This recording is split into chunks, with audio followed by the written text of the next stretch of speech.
کله هم چې یو سړی عجیب څه وګوري یا عجیب څه واوري بیا هم یو څه احساس یا تعصب ورته پیدا کېږي. زه د 2-3 ورځو نه په دې میډیا کې ګورم زموږ زناګان نور په ځینو هېوادونو کې راجګ شوي مظاهرې کړي چې موږ سره ظلم شوی، موږ د ظلم خلاف یو. زمانه هم تاسې سره ظلم شوی دی مګر د ظلم موږ هم خلاف یو.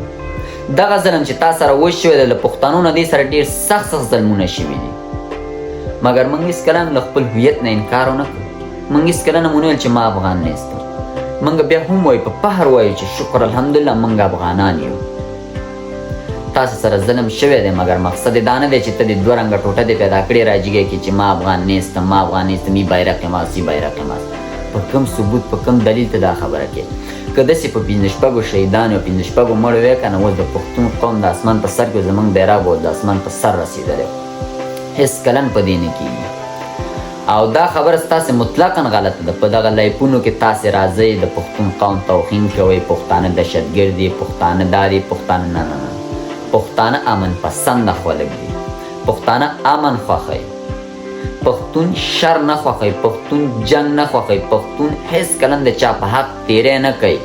پښتون امن پسنده خلک دي، پښتون امن غواړي، پښتون جنګ نه غواړي، پښتون ټوپک نه غواړي، پښتون قلم غواړي. نو هر کله یو کس نیم ټارګټ کوي یا یو چا پسې خبرې کوي د هغې په سر ټول پښتانه مه یادوئ. زه کولی شم ټول تاجک یاد کړم، ازبک یاد کړم، هزاره یاد کړم، څومره چې فارسي زبانان دي ټول یاد کړم مګر نه، ما ته د خدای دا وس نه راکوي. نو تاسې هم کوشش وکړئ د یو نفر یا 2 په سر ټول پښتانه مه ټارګټ کوئ. پښتانه هېڅکله شر نه خوښوي، پښتانه امن پسنده خلک دي.